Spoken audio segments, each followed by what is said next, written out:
Ayun palang mga uto. Tatawid pala. Oh. Gaya pa sa malayo. Ito daw, sa Hanging Bridge. Pagod. Ayun. Meron tuloy ng biyahe pare. Ito yung Talavera. Dito sa lugar namin kung kailangan mo lang i-relax yung kaisipan mo, umuwi ka lang dito, siguradong mapapawi yung stress sa utak mo dahil sa mga makikita mong mga view. Napakaganda, napaka-green ng aming lugar. Ayan, sariwang-sariwa ang tubig ng ilog at ang mga kawayan patuloy sa pagsasayaw sa pamamagitan ng banayad na hangin na dulot ng hanging amihan. Ayan. Sa mga gustong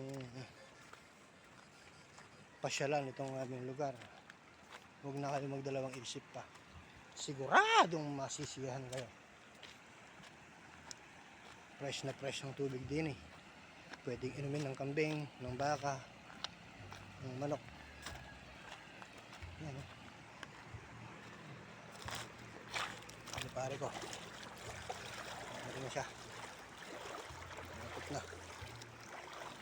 malapit na sa finish line.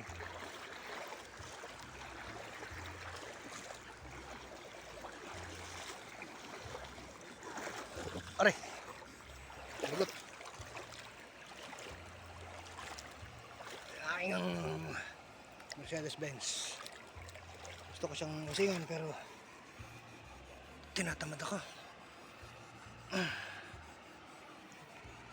Kaya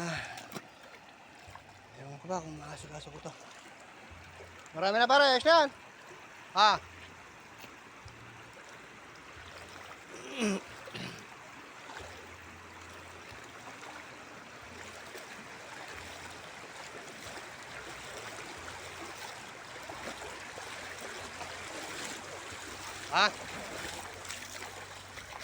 Marami, tipon.